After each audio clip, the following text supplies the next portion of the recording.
여러분 한 주 동안 평안하셨어요? 우리가 의식적으로 다 네 하시죠? 평안하지 않았는데도 그래 이때라도 네라고 하자. 네. 그러시는 수도 있죠. 네, 우리가 뭐 그렇게 정신 승리하는 것도 나쁘지 않습니다. 여러분 우리 에베소서를 들어가면서 사실 우리가 에베소서에 대한 배경을 좀 나눴으면 좋겠는데요. 그 에베소서를 쓸 때 바울의 상황이 어땠는지, 그리고 바울은 에베소에서 어떻게 사역했는지 제가 이제 사도행전 강해를 하면서 설교를 했습니다. 오늘 그 블로그에 제 설교 원고를 올릴 때 그 에베소에서의 바울의 사역에 대해서 제가 그 세 편의 설교 링크를 올릴 거예요. 그리고 에베소서를 쓸 때 바울은 어떤 상황이었을까를 이제 제가 링크 같이 올릴 겁니다. 그래서 5편의 설교라서 다 들으실지는 모르겠는데 그래도 필요하실 때 도움이 되실 것 같습니다. 여러분 에베소서는 바울이 로마 감옥에 투옥되었을 때 썼던 에베소 교인들에게 쓰이는 편지입니다. 대략 AD 60년에서 61년 정도로 추정하고 있고, 우리가 사도행전 28장에 마지막에 이제 로마에서 바울이 그 감금 상태에 있었을 때에 에베소서를 작성하지 않았을까라고 이제 추정됩니다. 여러분 그 시기에 같이 썼던 것들이 있어요. 성경 중에 골로새서가 에베소서를 썼을 때 동일한 시기에 쓰지 않았을까라고 추정됩니다. 그래서 골로새서와 에베소서는 굉장히 닮은 특징이 있고 바울이 가지고 있는 어떤 특정한 문제 의식을 담고 있습니다. 그런데 에베소서의 특징 중에 또 하나는 여러분 그 에베소 교회에 어떤 특정한 이슈가 등장하지 않는다는 거예요. 원래 다른 성경을 보면 그 교회 안에 있는 특별한 문제들이 존재합니다. 로마는 로마의 문제가 있고 빌립보는 빌립보 교회의 문제가 있었습니다. 그 문제를 해결하기 위해서 특별히 이제 문제를 해결하기 위한 서신 중에 가장 대표적인 서신이 이제 고린도 전후서죠. 고린도 교회에 있었던 수많은 산재에 있는 교회 안에 있는 문제를 성경적으로 어떻게 사도로서 어떻게 해결해야 될지를 이야기하기 위해서 적었던 것이 고린도 전후서입니다. 그런데 에베소서는 그런 게 없습니다. 그래서 사람들이 추정하기는 에베소서에 등장하는 수많은 권면들이 에베소 교회가 가지고 있는 문제였을 것이다 라고 추정하지만 사실 에베소서를 면밀히 읽어보면 그런 것 같지는 않아요. 에베소 교회가 그렇게 특별한 문제를 가지고 있는 교회가 아니었습니다. 그럼에도 불구하고 바울은 로마 감옥에 갇혀 있을 때에 로마 제국이 심장부에 있지 않았습니까? 그리고 그리스도인들을 자유롭게 만나는 시기였습니다. 그리고 복음도 전했고요. 그러면서 바울이 가지고 있었던 굉장히 어떤 특정한 문제에 대한 문제의식이 있었어요. 로마 제국이 심장부에 있으면서 그 문제를 해결하기 위해서 적었던 것이 에베소서입니다. 그런 의미에서 여러분 그 이때 바울이 로마 감옥에 갇혀 있을 때 에베소서, 골로새서, 빌레몬서, 빌립보서 이렇게 작성했어요. 빌립보서는 로마 감옥에 또는 가이사라에 감금되었을 때 둘 중에 하나인데 정확하게 우리가 그 연대를 추정할 수가 없습니다. 둘 다 학파들이 많이 있어요. 여러분 에베소는 바울이 굉장히 열심히 사역했던 지역이었어요. 에베소 교회는 바울이 세웠던 교회는 아니었지만 바울이 굉장히 열심히 사역했던 교회였고, 그리고 바울이 사역했던 수많은 교회들 중에서 가장 오랜 기간 남아 있었던 지역이었습니다. 근데 여러분 그 당시에 우리가 1세기 상황을 조금 더 구체적으로 볼 필요가 있는데 우리처럼 이렇게 또는 이제 지역 사회에서 볼 수 있는 건물로 있는 교회처럼 수백 명이 모이는 교회가 당시에 존재했을까요? 일단 그렇게 모일 수 있는 공간이 없어요. 그래서 예루살렘 교회는 성전을 많이 활용했죠. 그래서 대부분의 서신서를 보면 어디 지역에서 누구의 집에 머무는 교회라는 표현이 등장합니다. 다른 얘기로 하면 에베소는 굉장히 큰 대도시였습니다. 그 안에 가정에서 모이는 가정교회들이 여러 개 있었을 거예요. 그리고 그 여러 개 있는 교회들이 한 공동체로서 연대하고 함께 연합하고 그리고 한 공동체로서의 의식을 가지고 있었을 겁니다. 왜냐하면 그 지도자가 공동체마다 있었지 않았을 수도 있거든요. 그래서 설교자가 순회 설교로 했을 수도 있고, 그 에베소 지역에 물론 장로들이 등장하는데 그 장로들도 그 교회의 숫자에 비하면 적었을 겁니다. 그래서 사실은 여러분 1절 이따가 우리가 함께 살펴보겠지만 에베소 교인들이라고 표현하지 에베소 교회라는 표현을 잘 안 써요. 네, 에베소 교회가 여러 개의 가정교회 형태로 존재했던 것 같습니다. 그곳에서 바울은 2에서 3년 정도 함께 보내면서 사역을 했고, 그리고 이 에베소서를 썼을 그 시기는 에베소 사역을 한 7년 정도 지난 다음이었어요. 네. 여러분 그 바울 서신의 다른 서신들을 읽어보면 마지막에 문안 인사를 마지막에 하거든요. 누구 이런 얘기를 하면서 어떤 누구를 칭찬을 하거나 누구에 대해서 이제 이야기를 하거나 이런 얘기가 등장하는데 에베소서에 그게 없어요. 한 명 등장하는데 그게 두기고 한 명 등장합니다. 좀 추정해 볼 수 있죠. 에베소서가 사실 에베소 교인들에게 쓰이지 않았을 확률이 하나 있고요. 두 번째는 그 7년이 지났으니까 누가 있는지 모르겠다라는 생각이 들 수도 있겠죠. 그때 나와 함께 했던 사람들이 아직도 거기 있나? 확실하지 않잖아요. 네, 그럴 수도 있죠. 에베소 교회에 대한 소식이 별로 못 들었을 수도 있습니다. 어쨌든 시간이 꽤 흘렀습니다. 근데 바울은 에베소에서 어떻게 사역했을까요? 사도행전 20장 19절 20절에서 이렇게 얘기하고 있어요. 나는 겸손과 많은 눈물로 주님을 섬겼습니다. 그러는 가운데 나는 또 유대 사람들의 음모로 내게 덮친 온갖 시련을 겪었습니다. 나는 또한 유익한 것이면 빼놓지 않고 여러분에게 전하고 공중 앞에서나 각 집에서 여러분을 가르쳤습니다. 네. 여러분 바울은 에베소 사역을 할 때 굉장히 전심전력으로 사역했습니다. 근데 사실 바울이 에베소에서 사역했을 때 하나의 큰 고민거리가 있었는데 그것이 무엇이었냐면 에베소 사역을 할 때 고린도 교회에 문제가 발생했어요. 그때 그래서 바울이 에베소 사역을 할 때 그만큼 좀 많이 울었나 봐요. 그 내용들이 곳곳에서 발견할 수 있습니다. 네. 그렇지만 바울이 에베소 사역을 2년 3년 하면서 어디까지 바울이 책임을 졌냐면 교회 지도자를 길러는 데까지 책임을 졌습니다. 그래서 바울이 마지막에 밀레도에서 에베소 장로들과 함께 고별 설교를 하는 장면들이 이제 사도행전 20장에 등장하게 되죠. 그만큼 에베소 교회는 바울이 굉장히 에너지를 많이 썼던 교회였어요. 이 에베소 교회가 제가 방금도 말씀드렸듯이 특정한 문제가 별로 없었어요. 에베소서 1장 15절 16절에 보면 이렇게 얘기하고 있어요. 그 교회 성도들에 대해서 우리 같이 좀 읽어볼까요? 그러므로 나도 주 예수에 대한 여러분의 믿음과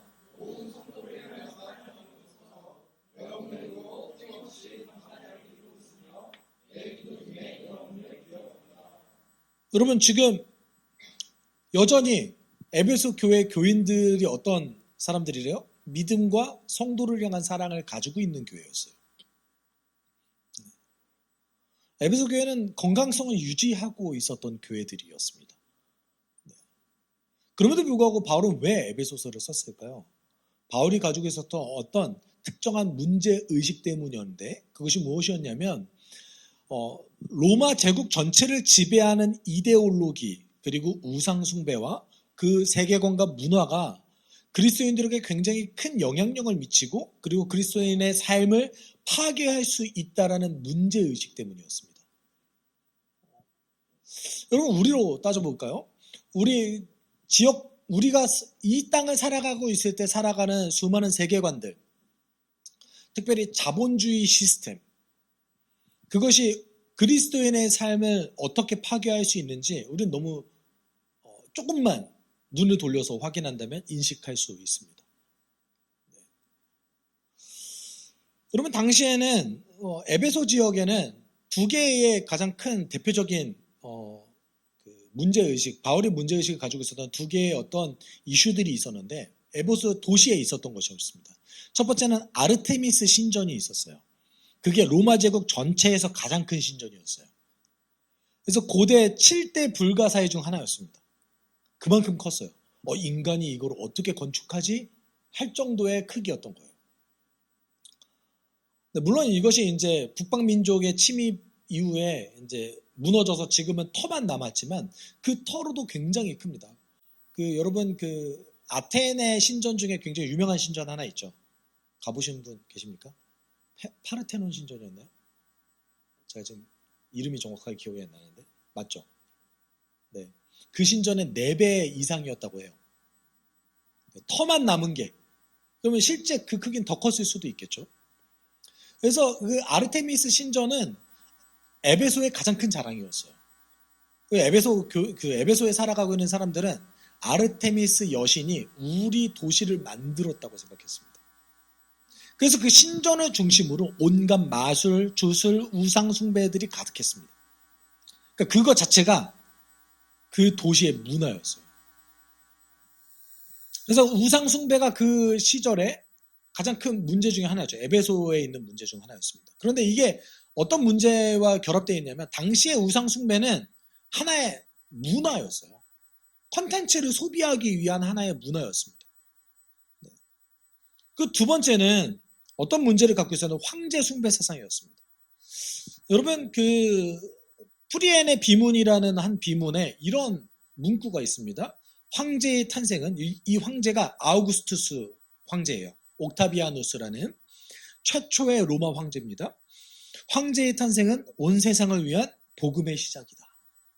마치 여러분 복음서 같지 않아요? 그렇죠? 복음서 문구 같은 느낌이죠. 네. 이 복음 유앙겔리온이거든요. 우리 마태, 마가, 누가, 요한복음에 등장하는 그 복음과 동일한 단어입니다. 기쁜 소식이란 뜻이죠. 황제의 탄생은 온 세상을 위한 기쁜 소식이다. 이렇게 비문에 적혀 있고요. 그 당시에 로마가 발행했던 동전, 은화 동전에는 어떤 표현이 있었냐면 아우구스투스 신의 아들이라는 동전이 찍혀서 나왔습니다. 그러니까 이제 로마 정부는 황제정으로 바뀌었거든요. 공화정에서 황제정으로 바뀌면서 황제를 계속해서 신격화하기 시작했어요. 황제를 신격화하기 시작했습니다. 여러분 그것이 계속해서 확대되고 재생산됐던 그 도시 중 하나가 에베소였습니다. 근데 특별히 그 황제 숭배 사상은요, 여러분 먹고 사는 문제였어요. 어떤 먹고 사는 문제였냐면 당시 로마 제국의 시민이라고 하면 대략 한 9에서 10% 정도 되는 사람들이었습니다. 당시 제국 인구가 뭐 한 6천만 명 정도, 크게는, 작게는 뭐 4, 5천만 명 정도 보는데 그 중에 9%에서 10% 정도가 로마 시민이었어요. 근데 로마 시민들이 갖고 있었는 어떤 그 엘리트 이데올로기가 있었는데 그것이 무엇이었냐면 육체 노동을 천하게 여기는 의식이었습니다. 우리랑 좀 비슷하지 않아요? 그렇죠? 당시에 로마 시민 내에서, 그러니까 육체 노동하는 사람들은 시민들 중에서도 조금은 천한 사람들, 약간 부끄러워하면서도 먹고 살기 위해 어쩔 수 없이 육체 노동하고 이런 것들이 발견됐던 거예요. 여러분 그런데 잘 보시면 이런 사람들을 위해서 황제가 어떤 것을 했냐면 주기적으로 곡물을 배급했습니다. 네. 주기적으로 곡물을 배급했어요. 그걸 이제 피루멘타티오라고 했습니다. 그러니까 모든 제국에 사는 사람들에게 배급한 게 아니에요. 누구에게요? 로마 시민. 그 중에서도 가난한 사람. 그러니까 전체 인구에 비하면 한 1%, 2%밖에 안 돼요. 근데 그거를 배급한 것도 고대 시절엔 대단하잖아요. 네. 그러니까 다른 나라를 착취해서 가난한 로마 시민에게 곡물을 배급했던 나라였습니다. 로마 제국이. 근데 그러면서 그 가난한 로마 시민이 항상 뭐라고 얘기했냐면 그 배급을 받을 때 기쁜 소식이라고 얘기했어요. 뭐예요? 유앙겔리온, 복음. 이들에게 복음이라는 말은 먹고 사는 문제이기도 했고 황배를 숭배하는 어떤 단어였습니다.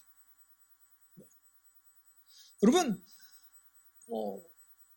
로마 황제의 시해를 이렇게 받았잖아요. 로마 시민들이. 그러면서 자연스럽게 로마의 평화를 만들어내고, 그리고 적국을 물리쳐서 우리들에게 공물을 배급하는 로마 황제에 대한 어떤 숭배 사상에 젖어들게 됐던 것이죠. 로마 시민들 사이에서 그런 것들이 굉장히 팽배했습니다. 당시 1세기에는 로마가 최고 전성기가 달리고 있을 때였죠.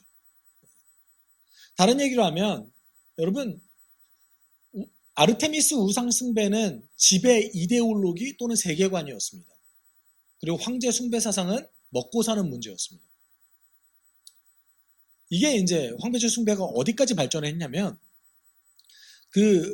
먹고 살기 위해서 길드에 가입해서 상업 활동을 해야 되는데, 거기에서 황제 숭배 사상이 의무화되기 시작했어요. 그러면 그리스도인들은 황제 숭배를 안 하기 위해서 뭘 해야 될까요? 길드를 가입하지 말아야 돼요. 그럼 자연스럽게 어느 쪽의 직업군이 그리스도인들이 택하지 않았을까요? 길드에 가입해서 상업 활동을 하거나 또는 전문직 어떤 일을 하거나 이런 것들을 자연스럽게 안 하게 됐던 거예요. 여러분, 이 에베소서가 가지고 있었던 이 배경이 어쩌면 우리와 비슷합니다. 여러분, 우리를 지배했던 지배 이데올로기는 무엇입니까? 그리고 우리가 먹고 사는 문제에 영향을 받는 것은 무엇입니까? 여러분, 현대사회는 자본주의라는 지배 이데올로기에 영향을 받아요. 그래서 여러분, 토론이라든지 이런 걸 보면 시장주의와 자본주의는 거의 절대선인 것처럼 얘기를 하고 있습니다. 정말 그런가요? 예전에 2008년도에 어떤 일이 있었죠? 2007년도, 2008년도에 미국의 부동산 버블이 터지면서 전 세계에 금융위기가 있었죠. 여기 혹시 2007년, 2008년 태생이 있으시다면 죄송해요. 네네. 금융위기가 있었어요. 그때 그 사설이라든지 보수적인 논설을 보면은 시장주의가 실패한 게 아니다라는 표현을 씁니다. 그거를 잘못 사용한 인간이 잘못됐다라는 표현을 쓰죠. 우리 기독교적인 생각으로 봤을 때 여러분, 그게 정확한가요? 아니죠. 시장주의는 오히려 인간의 욕망을 탐욕으로 이끄는 어떤 사상을 가지고 있는 거예요. 인간은 그 안에서 당연히 탐욕적이 될 수밖에 없습니다. 실제로 그래서 금융맨들이 굉장한 재정적 손해를 봤거든요. 그거를 메꾸기 위해서 어떤 선택을 했냐면 식량 가격을 건드렸어요. 미국이 식량 수출 굉장히 많이 하는 나라잖아요. 식량은 가격을 건드려서 그때 식량 가격이 펌핑 됐어요. 어떤 일이 벌어졌을까요? 아사자가 엄청 발생했습니다. 전 세계적으로. 여러분, 우리가 가지고 있는 이 자본주의라는 지배 이데올로기는 우리가 그리스도인으로 살아가기 굉장히 어렵게 만드는 사상입니다. 이 세계에는 그것이 우상 숭배였죠. 곳곳에 있었던 신전들이었습니다. 그리고 우리가 갖고 있는 그 먹고 사는 문제는 여러분, 내가 먹고 살게만 해준다면 독재자든 상관없이 그 사람을 숭배하고 찬양하게 만드는 거죠. 우리 한국교회는 안 그렇습니까? 그러면 어떻게 반성하십니까? 저는 개인적으로 21세기 들어와서 한국교회가 독재자를 숭배하는 지경에 이르렀던 것은 이것이 과연 성경을 온전히 읽는 사람들의 태도인가라는 반성을 하게 됩니다. 물론 그들이 우리에게 어떤 긍정적인 효과를 줬을 수는 있겠지만 적어도 양심적인 그리스도인이라면 먹고 사는 문제 때문에 하나님의 뜻과 반대되는 생각을 하면 안 되는 거죠. 개인적으로 제가 정치적으로 성향이 있는 게 아닙니다. 네.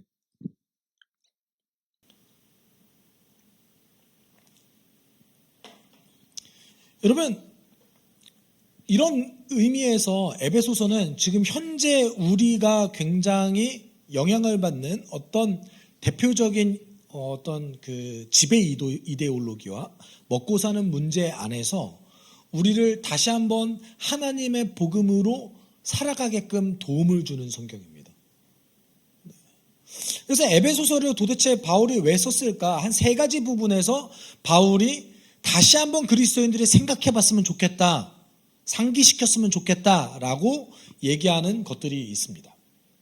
도대체 에베소서를 왜 썼을까? 첫 번째는 에베소 성도들이 처음 회심했을 때 헌신했던 하나님의 능력과 은혜에 대해서 잊지 않게 하기 위해서 에베소서를 기록했습니다.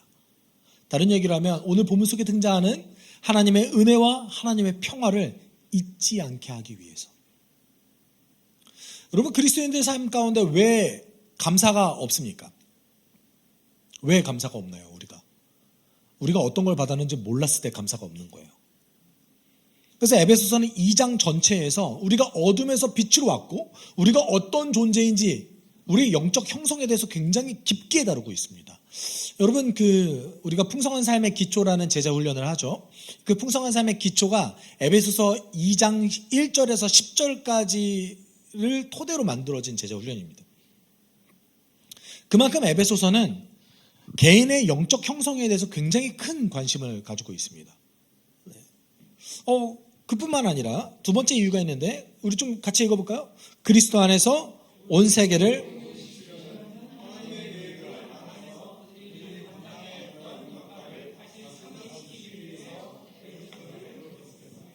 말이 좀 어렵죠. 사실 함축시키기 위해서 굉장히 노력했는데 이걸 어떻게 풀어야 될까? 한 문장이 잘 안 나오는 거예요. 그래서 한 두세 문장으로 쪼개야 될까라는 생각했는데 다른 게 아닙니다. 여러분, 우리의 삶은 분리되어 있다고 느껴져요. 어떻게 분리되어 있어요? 교회의 가르침이 세상과 다르게 느껴져요. 그렇죠? 교회를 지배하는 하나님의 그 통치가 세상에 임하지 않는 것처럼 보입니다. 근데 하나님의 계획은 결국은 이걸 전부 다 우주적으로 다 통일시키는 거에 있어요. 하나님의 뜻과 하나님의 계획이 온 피조 세계에 미치게 하는 것이 하나님의 뜻입니다. 그게 어떤 거를 중심으로 이루어져요? 예수 그리스도와 예수 그리스도를 따르는 자들을 중심으로 이루어진다고요. 그게 하나님의 계획이에요. 그것을 에베소서에서 가장 핵심적으로 한 구절로 요약한 구절이 뭐냐면 에베소서 1장 10절입니다. 하나님의 계획은 때가 차면 하늘과 땅에 있는 모든 것을 그리스도 안에서 그분을 머리로 하여 통일시키는 것입니다. 이거를 우리는 한마디로 뭐라고 표현합니까? 하나님 나라의 완성이라고 얘기하죠. 하나님 나라가 언제가 완성될 겁니다. 그런데 하나님 나라가 완성되는 그 과정 가운데 우리에게는 역할이 있습니다. 바울은 이 역할이 우리가 먹고 사는 문제와 우리를 지배하는 이데올로기 때문에 잊지 않기를 바랬습니다. 다른 얘기를 하면 우리를 지배하는 세계관보다 우리의 역할이 더 중요한 겁니다. 우리가 먹고 사는 문제보다 하나님께서 우리를 부르신 하나님 나라 완성을 향해 달려가는 그 하나님 나라 안에서의 우리의 역할이 중요한 거예요. 그래서 제가 때때로 그런 표현을 쓰죠.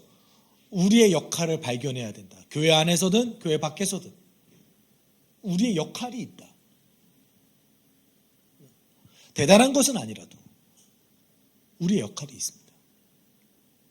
그 역할을 발견하고 잊지 않게 하기 위해서 에베소서를 기록했습니다.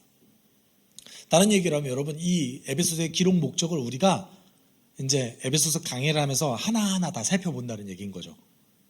네.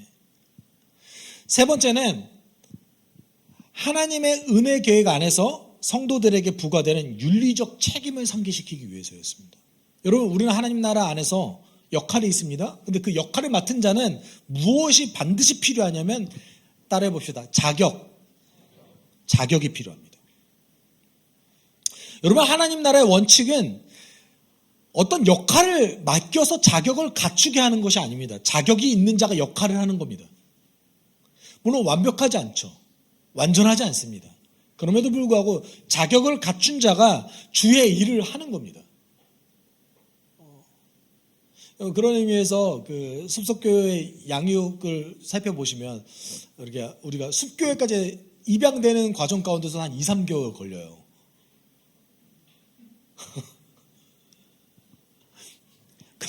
그렇잖아요. 숲교회까지 입양되는데 한 2, 3개월 걸려요. 그 어떤 자격을 함께 갖추게 하기 위한 겁니까? 하나님 나라 백성으로서의 자격을 함께 상기시키기 위한 과정인 거예요. 그 안에서 우리는 가족으로서 어떤 관계 형성을 해야 되는가? 하나님과는 우리는 어떻게 관계를 맺어야 되는가? 여러분, 하나님 나라 백성으로서 역할을 맡은 자들은 자격이 필요합니다. 어떤 자격이요? 하나님께서 요구하신, 완벽하지 않아도 괜찮아요? 우리는 때로는 넘어지고 힘들 때도 있습니다. 그럼에도 불구하고 그렇게 살아가기 위한 우리의 삶의 진정성과 노력이 필요합니다. 그것이 에베소서에 등장합니다.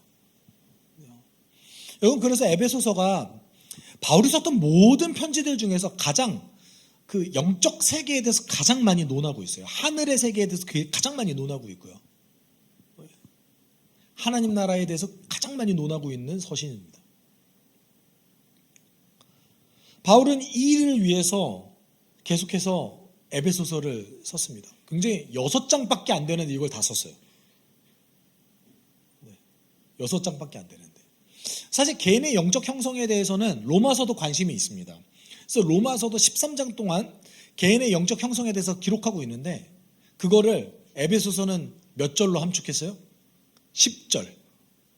10개의 구절로 함축한 거예요. 그러니까 바울은 정말 그 하나님 나라 복음에 미친 사람이었던 것 같아요. 이거를 13장으로 풀었을 수도 있고 10개의 구절로 함축시킬 수도 있는 어떤 실력을 가지고 있는 사람이었던 거죠. 여러분, 사실 우리가 세 가지 목적을 얘기했지만 한 가지입니다. 하나님 나라 복음을 살아내는 자들이 어떻게 살아야 되는가? 영적 형성은 어떻게 되고 회심한 자들은 어떻게 살아야 되고 역할이 무엇이고 왜 부름받았는지 그리고 그 부름받은 자는 어떤 윤리적인 태도를 가지고 있어야 되는지 그걸 기록해 놓은 것이 에베소서인 거죠. 기대가 되시죠? 안 되시나? 안 되시나? 네. 기대가 막 되시지 않으세요? 저만 좋은가 봐요. 이렇게 저는 이렇게 새로운 성경에 들어갈 때 왜 이렇게 좋은지 모르겠어요. 네. 여러분, 이 바울이 1절에서 이렇게 이야기하고 있습니다. 시작을 이렇게 하고 있죠. 같이 읽어볼까요? 하나님의 뜻으로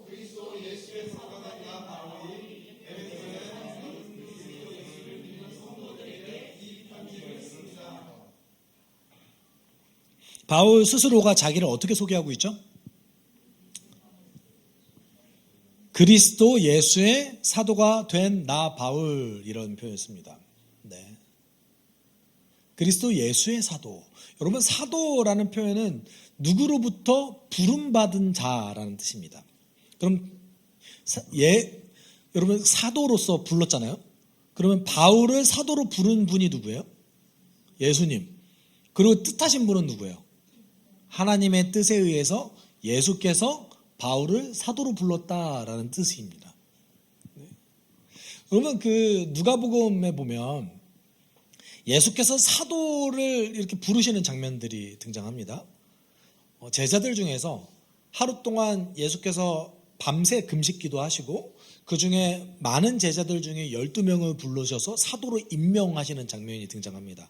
사실 이 장면은 우리가 그 마태, 마가, 요한복음에는 없어요. 누가복음에만 존재하거든요. 그래서 사도가 그냥 제자인 줄 알거든요. 근데 사도는 예수께서 어떤 특별한 목적을 위해서 부른 사람들이에요.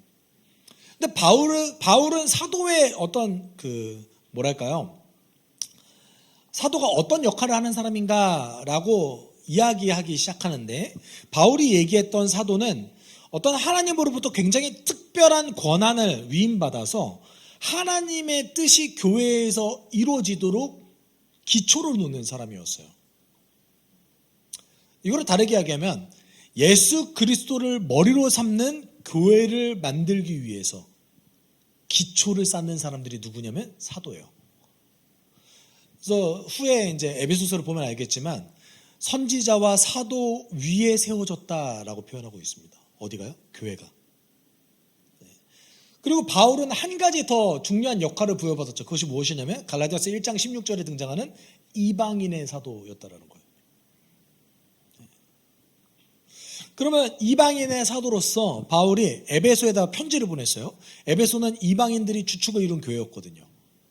그리고 그 교회에 어떤 특별한 권한을 위임받아서 이 교회가 하나님의 뜻이 편만해지도록 이 교회에 그리스도를 머리로 삼는 교인들이 생겨나서 성장할 수 있도록 편지를 쓴 거예요.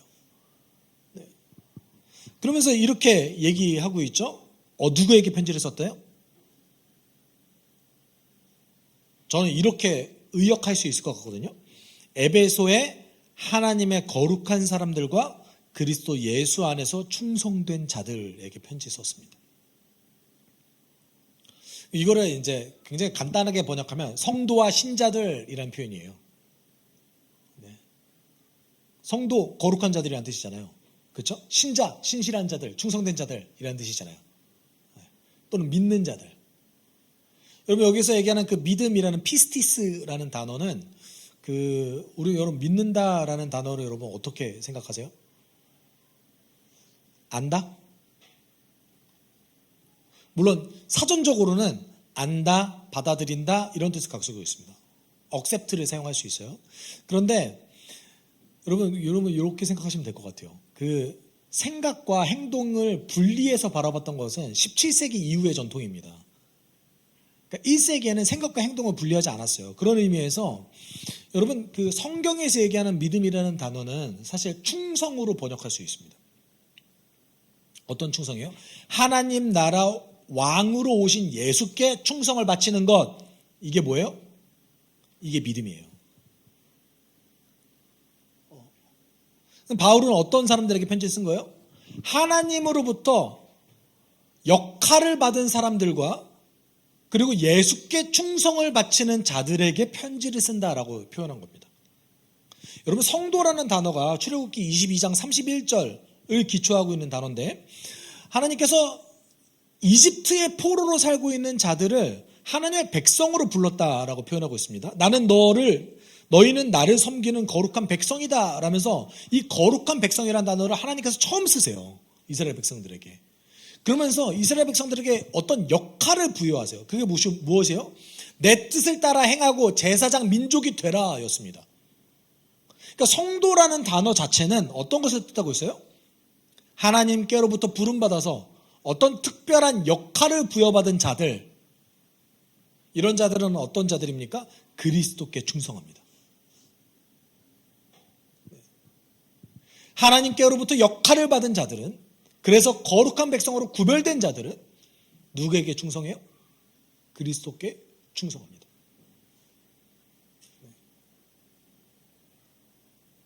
바울이 1절에서 밝히고 있는 그리스도인의 정체성인 거죠. 네, 여러분 여기 보시면 가로 쳐져 있잖아요. 이게 혹시 어떤 뜻인지 아시는 분 계십니까?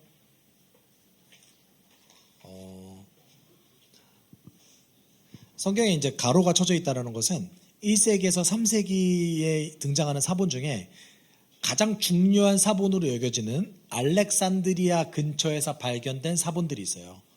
알렉산드리아 사본, 시나이 사본, 파피루스 사본 이 세 개인데 이 세 개에는 없다라는 뜻이에요. 네. 그러니까 이제 우리가 사본학적으로 가장 권위 있는 사본들이 세 개인데 알렉산드리아 사본, 파피루스 사본, 시나이 사본이라고 얘기해요. 시내산에서 발견됐거든요. 이 세 개에는 뭐가 없대요? 에베소라는 단어가 없대요. 그래서 이제 여러분 두 가지 가능성이 존재합니다. 두 가지 가능성이 존재하는데 첫 번째는 바울이 에베소에 편지를 썼는데 그 편지가 기독교 전승과 전통에 에베소에 썼다라고 이제 남아 있어요, 실제로. 네. 이게 첫 번째 가정인 거죠. 에베소에 썼다. 이게 첫 번째 가정이고 사실 제가 말씀드렸듯이 교회의 이슈가 없다고 그랬잖아요. 모든 그리스도인들에게 쓴 건데, 특별히 아시아에 살고 있는 모든 그리스도인들에게 썼는데, 아시아에서 가장 중요한 도시가 에베소다 보니까 그 편지가 에베소를 중심으로 보급되고 보관되어지고 그랬다라는 것이 이제 두 번째 학설입니다. 근데 어떤 거든 상관없어요. 여러분 어떤 게 좀 더, 사실 이제 두 번째 주장을 하시는 분들이 좀 더 있어 보이긴 하죠. 근데 제가 볼 때는 둘 다 상관없는 것 같습니다. 그래서 우리는 그런 의미에서 이렇게 가정할 겁니다. 에베소에 바울이 편지를 썼다.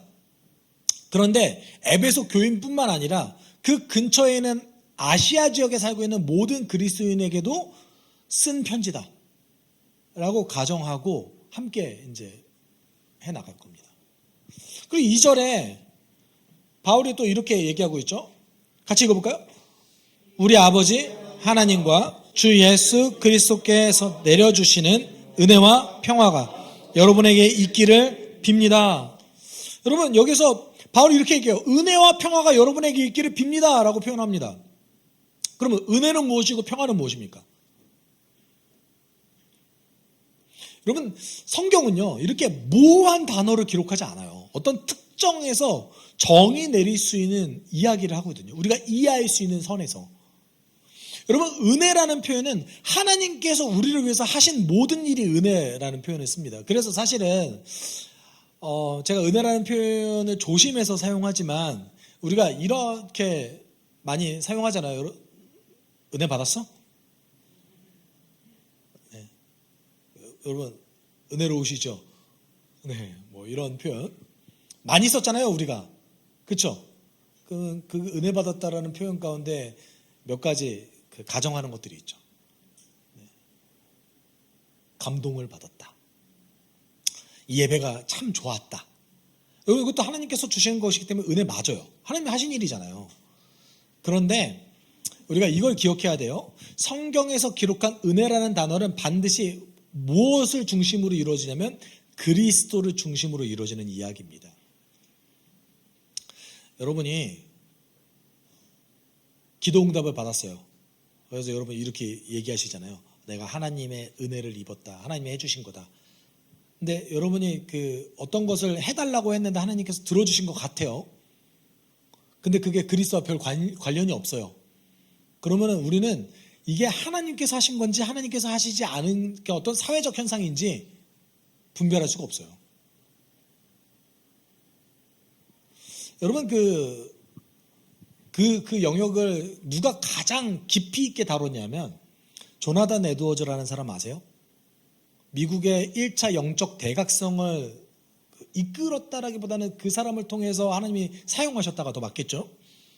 그 조나단 에드워즈라는 사람을 통해서 이 은혜가 무엇인지 진짜 영성이 무엇인지 이거를 이제 굉장히 깊이 있게 다뤘거든요. 그게 이제 신앙 감정론, 신앙과 정서라는 책입니다. 여러분 읽을만 하세요. 좀 두꺼워서 그렇지. 한 600페이지? 네네. 읽을만 합니다. 그래서 그런 영역을 다뤄요. 어떤 영역을 다루냐면 이것은 은혜가 맞다. 이건 신앙이 맞다. 이것은 신앙이라고 볼 수 없다. 우리가 감정적 동요가 있다 할지라도 이것은 신앙이 아니다. 근데 중간도 있겠죠. 신앙과 신앙이 아닌 것의 중간 형태도 분명히 존재한다. 근데 우리는 이거 분별하기가 쉽지 않다. 이렇게 얘기하는 것들이 있는 거죠. 여러분 은혜라는 건 무엇입니까? 하나님께서 하신 일이에요. 근데 이게 과거, 현재, 미래를 막나요. 과거에 예수를 통해서 우리에게 하신 일이 있습니다. 그리고 오늘도 그리스도를 중심으로 우리가 살아가게 하신 하나님이 하시는 일이 계세요.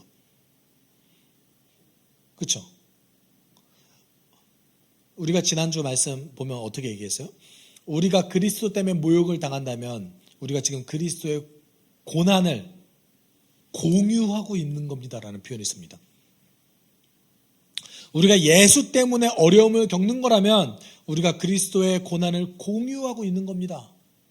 그러면 그때는 성령께서 함께 하신 겁니다. 이거 분명히 하나님께서 하시는 일이죠. 은혜 맞습니다. 미래에 어떻게 합니까? 하나님께서 우리를 완성시킵니다.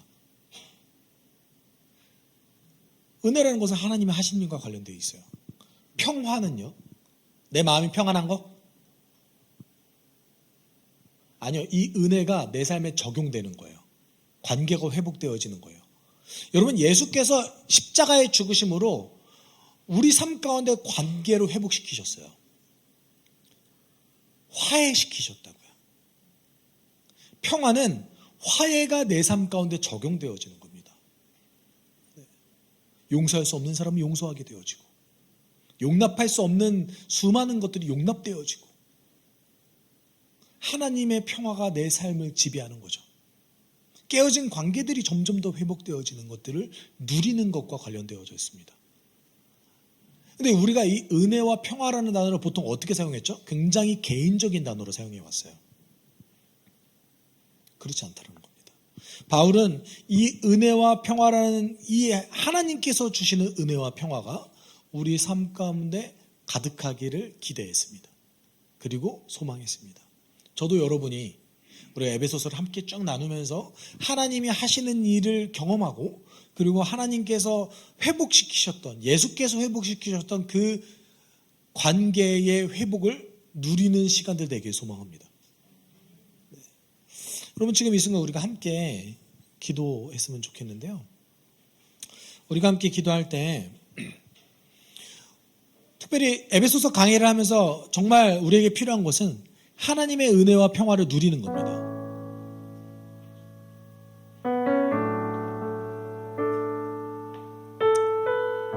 여러분, 그리스도인은 환경에 결정되는 존재들이 아닙니다. 어떤 환경에서도 내 마음 가운데 어떤 어려움이 있는다 할지라도 주님께서 인도하시는 그 평화를 누리는 것,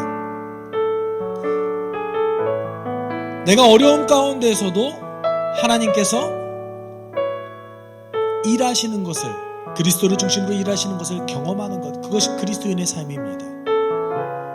먹고 사는 문제가 나를 지배하려고 한다 할지라도, 세상의 수많은 지배적인 이데올로기가 내 삶을 억누른다 할지라도 하나님께서는 우리를 그곳에서 해방시키셨고 우리를 은혜와 평화를 누리게 만드셨습니다. 사랑하는 여러분, 우리 함께 기도할 때 하나님, 주님께서 허락하시는 은혜와 평화를 누리게 나를 인도해 주십시오. 한 주간 나를 지배했던 것에 벗어나서 하나님의 지배와 인도를 받을 수 있는 우리 될 수 있게 인도해 주십시오. 함께 기도하도록 하겠습니다. 사랑 많으신 하나님 아버지, 감사합니다. 아버지, 우리가 주님과 동행하길 원합니다. 하나님 바라보길 원합니다. 하나님, 세상을 지배하는 수많은 이데올로기들과 먹고 사는 문제가 지금 이 순간에도 나를 지배하려고 하고 있습니다. 그 안에서 하나님의 은혜를 구할 수 있는 우리 될 수 있게 주님 도와주십시오. 하나님이 그리스도를 통해서 우리 가운데 하신 일을 우리가 온전히 누릴 수 있게 주님 인도